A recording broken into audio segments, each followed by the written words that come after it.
ব্রিক্সের সদস্য হতে চীনের সমর্থন চাইলেন রাষ্ট্রপতি মোহাম্মদ শাহাবুদ্দিন।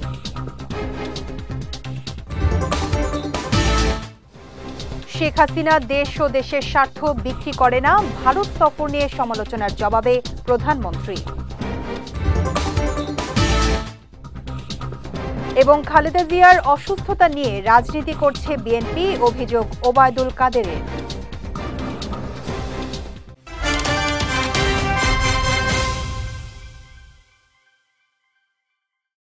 আসসালামু আলাইকুম। বিজয় রাতের সংবাদে আমন্ত্রণ জানাচ্ছি আমি শেখ তাসফিয়া করিম। শুনছিলেন শিরোনাম, এবারে বিস্তারিত। ব্রিক্সের পার্টনার সদস্য হওয়ার জন্য বাংলাদেশের প্রতি চীনের সমর্থন চেয়েছেন রাষ্ট্রপতি মোহাম্মদ শাহাবুদ্দিন। সকালে বঙ্গভবনে সাক্ষাৎকালে চীনের কমিউনিস্ট পার্টির কেন্দ্রীয় কমিটির আন্তর্জাতিক বিভাগের মন্ত্রী লি জিয়াংচাওয়ের কাছে তিনি এ সমর্থন চান। আগামী মাসে প্রধানমন্ত্রী শেখ হাসিনার সম্ভাব্য চীন সফরের কথা উল্লেখ করে রাষ্ট্রপতি আশা প্রকাশ করেন তার সফরের মাধ্যমে দুই দেশের সম্পর্ক নতুন উচ্চতায় পৌঁছাবে। বলেন, চীন বাংলাদেশের অন্যতম গুরুত্বপূর্ণ উন্নয়ন অংশীদার। বাংলাদেশের বিভিন্ন মেগা প্রকল্প বাস্তবায়নে চীনের সহযোগিতা বাংলাদেশের অর্থনৈতিক উন্নয়নকে ত্বরান্বিত করেছে। বাংলাদেশের সঙ্গে চীনের উন্নয়ন অংশীদারিত্ব আগামীতে আরও জোরদার হবে বলেও আশা প্রকাশ করেন রাষ্ট্রপ্রধান। এ সময় বাংলাদেশের উন্নয়নে সম্ভাব্য সব ধরনের সহযোগিতা অব্যাহত রাখতে চীন আগ্রহী বলেও জানান লি জিয়াংচাও। শেখ হাসিনা বাংলাদেশকে বিক্রি করে না ও দেশের স্বার্থ বিক্রি করে না। ভারত সফর নিয়ে গণভবনে আয়োজিত সংবাদ সম্মেলনে এমন মন্তব্য করেছেন প্রধানমন্ত্রী শেখ হাসিনা। বাংলাদেশের উপর দিয়ে ভারতের ট্রেন চলাচলের বিষয়ে সমঝোতা নিয়ে যারা দেশ বিক্রির অভিযোগ তুলেছেন তাদের প্রতি পাল্টা প্রশ্ন ছুড়ে দিয়ে শেখ হাসিনা বলেন, কিসের মাপে দেশ বিক্রি হচ্ছে, বিক্রিটা হয় কিভাবে? যারা সমালোচনা করছে তারা 1971 সালে পাকিস্তানের দালালি করেছে বলেও মন্তব্য করেন প্রধানমন্ত্রী। বলেন, বাংলাদেশের অভ্যন্তরে ভারতের রেল ট্রানজিট নিয়ে যারা সমালোচনা করছে তাদের জানা উচিত ভারত একমাত্র মিত্রশক্তি যারা এদেশের মুক্তিযুদ্ধে সহযোগিতা করেছে। এ সময় জিয়া, এরশাদ, খালেদা সবাই বিরোধিতার কথা বলে ভারতে গিয়ে পা ধরে বসেছিল বলেও মন্তব্য করেন সরকার প্রধান। আমাদের স্বাধীন সার্বভৌম দেশ, যত ছোট হোক এটা আমাদের সার্বভৌম দেশ, আর সেই সার্বভৌমত্ব রক্ষা এবং সক্রিয়তা বজায় রেখেই আমরা বন্ধুত্বপূর্ণ সম্পর্ক রেখেই কাজ করছি। আজকে এই যে আমরা সমস্ত যোগাযোগ ব্যবস্থা খুলে দিলাম, তাদের সবথেকে বেশি লাভবান তো আমাদের দেশের মানুষ। শেখ হাসিনা এই দেশকে বিক্রি করে না, কারণ আমরা এই দেশ স্বাধীন করেছি, এটা তাদের মনে রাখা উচিত। খালেদা জিয়ার অসুস্থতা নিয়ে বিএনপি রাজনীতি করছে বলে অভিযোগ করেছেন আওয়ামী লীগের সাধারণ সম্পাদক ও সেতুমন্ত্রী ওবায়দুল কাদের। দুপুরে সেতু ভবনে সেতু কর্তৃপক্ষের বোর্ড সভা শেষে সাংবাদিকদের কথা বলেন তিনি। প্রধানমন্ত্রী শেখ হাসিনার সদিচ্ছার জন্যই খালেদা জিয়া বাসায় থেকে চিকিৎসা নিতে পারছেন বলেও জানান ওবায়দুল কাদের। তিনি অভিযোগ করেন, দেশে হত্যা ও ষড়যন্ত্রের রাজনীতি শুরু করেছে বিএনপি, আর আওয়ামী লীগ সবসময় তার শিকার হয়েছে। সেতুমন্ত্রী জানান, পদ্মা সেতু নির্মাণে সাশ্রয় হয়েছে 1500 কোটি টাকা। উদ্বোধনের পর এ পর্যন্ত 1,27,00,000 যানবাহন পারাপার হয়েছে সেতুটিতে। টোল আদায় হয়েছে 1,648 কোটি টাকারও বেশি। বেগম জিয়ার জন্য কথা বললে আমাদের মনে হয় এটা হলো তার অসুস্থতা নিয়ে তারা রাজনীতি করছে। লিগ্যাল ব্যাটেলেও তারা সফল হন এবং আন্দোলনেও তারা বেগম জিয়ার জন্য বাস্তবে কিছুই করতে পারেন। শিক্ষকের অভাবসহ নানা কারণে এখনই প্রাথমিক বিদ্যালয়ে 8ম শ্রেণী পর্যন্ত চালু করা যাচ্ছে না। এ তথ্য জানিয়েছেন প্রাথমিক ও গণশিক্ষা সচিব ফরিদ আহমদ। আগামী 3 বছরে 1000 প্রাথমিক বিদ্যালয়ে 8ম শ্রেণী পর্যন্ত চালুর অবকাঠামো রয়েছে। সকালে সচিবালয়ে প্রাথমিক শিক্ষা পদক নিয়ে সংবাদ সম্মেলন শেষে তিনি একথা জানান। সচিব জানান, 154টি বিদ্যালয় এখনই 8ম শ্রেণী চালুর মতো অবস্থায় রয়েছে। শিক্ষার্থী কম থাকা বিদ্যালয়গুলোকে একীভূত করার বিষয়ে সচিব জানান, 150টি বিদ্যালয়ে শিক্ষার্থীর সংখ্যা 10 থেকে 50 জনের মধ্যে আছে। সব বিদ্যালয়কে পার্শ্ববর্তী বিদ্যালয়ের সঙ্গে একীভূত করা হবে না। পার্বত্য অঞ্চল সহ চরাঞ্চলের বিদ্যালয় একীভূত করা হবে না। স্থানীয় চাহিদার সঙ্গে সমন্বয় করে একীভূত করা হবে। নতুন শিক্ষাক্রমে প্রাথমিক পর্যায়ের মূল্যায়ন এখনও চূড়ান্ত হয়নি বলেও জানান প্রাথমিক ও গণশিক্ষা সচিব। অন্যদেরকে উৎসাহিত করা। এবার জেলা সংবাদ।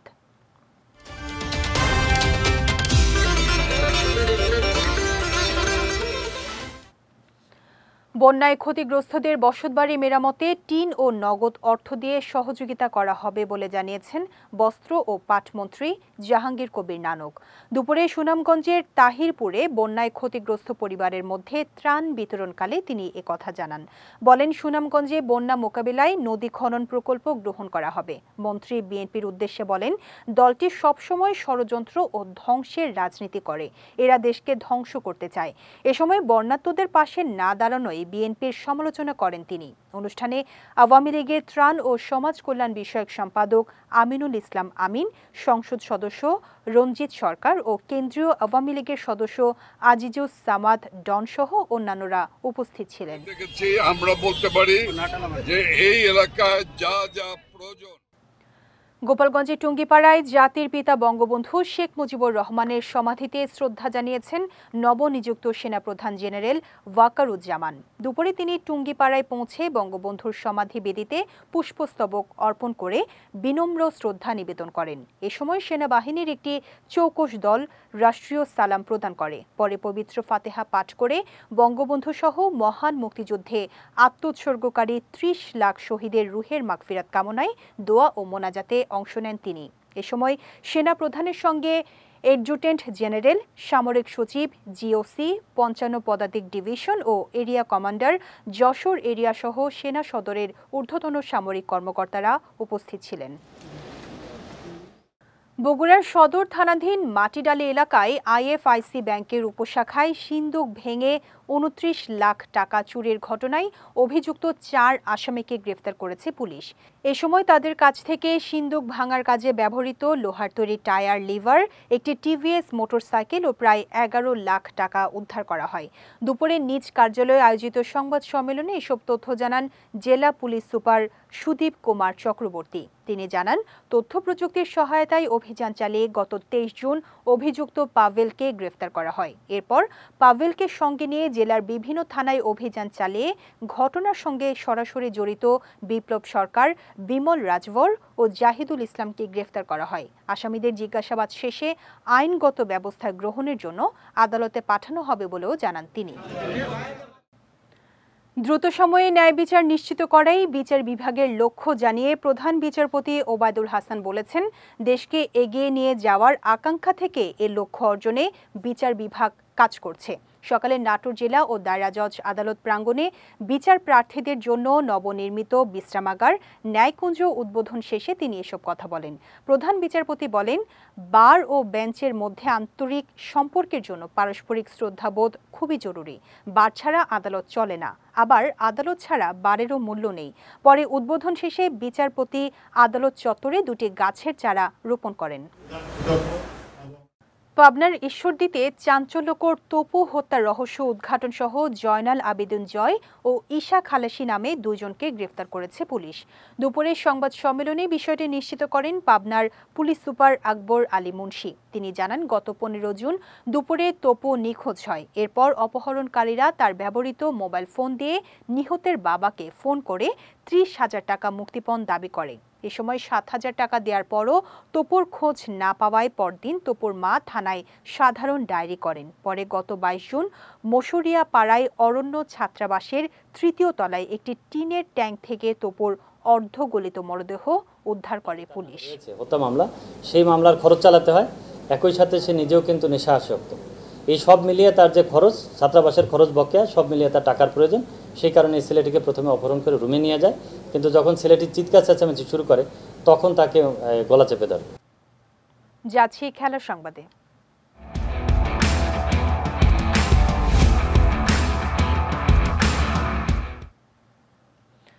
সুপার 8-এ টানা ২ ম্যাচে অস্ট্রেলিয়া ও ভারতের কাছে লজ্জাজনকভাবে হারের পর আজ আফগানিস্তানের কাছে হেরে বিশ্বকাপ থেকে বিদায় নিয়েছে টাইগাররা। তবে ম্যাচে টাইগার বোলারদের দারুণ বোলিং বাংলাদেশের জন্য সেমিফাইনালের রাস্তাটা খুলে দিয়েছিল। কিন্তু ৩ উইকেট হারানোর পর দ্রুত রান তোলার চিন্তা বাদ দিয়ে কোনো মতে ম্যাচটা জেতার চেষ্টাই যেন করতে থাকেন বাংলাদেশি ব্যাটাররা। তবে তারপরও ১৭.৫ ওভারে মাত্র ১০৫ রানেই গুটিয়ে যায় টাইগারদের ইনিংস। তাই ম্যাচ শেষে সামাজিক মাধ্যমে টাইগারদের এমন নাজুক পারফরমেন্সের সমালোচনা করেছেন জাতীয় দলের সাবেক অধিনায়ক মাশরাফি বিন মুর্তজা।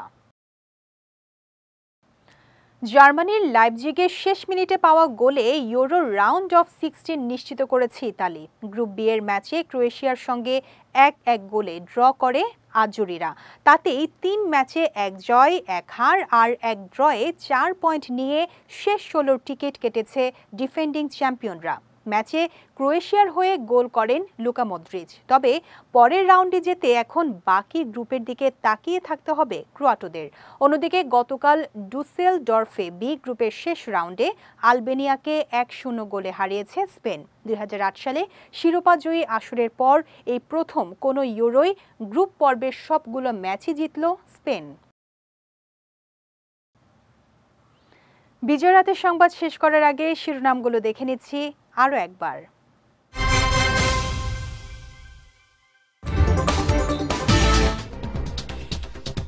ব্রিক্সের সদস্য হতে চীনের সমর্থন চাইলেন রাষ্ট্রপতি মোহাম্মদ শাহাবুদ্দিন।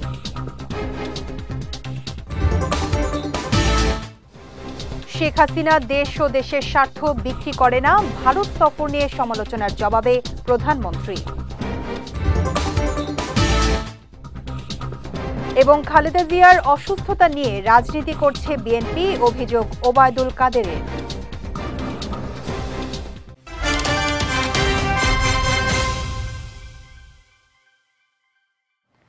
বিজয় রাতের সংবাদ শেষে আজকের মতো আমি শেখ তাসফিয়া করিম আপনাদের কাছ থেকে বিদায় নিচ্ছি। আগামীকাল একই সময়ে নতুন সব খবর দেখতে চোখ রাখুন বিজয় টিভিতে। এছাড়া আজকের বিজয় রাতের সংবাদের ভিডিও দেখতে পারেন আমাদের ইউটিউব এবং ফেসবুক পেজে। আমাদের ইউটিউব হলো youtube.com/bijoytvofficial এবং আমাদের ফেসবুক পেজ হলো facebook.com/bijoytvlimited। এতক্ষণ সঙ্গে থাকার জন্য ধন্যবাদ সবাইকে।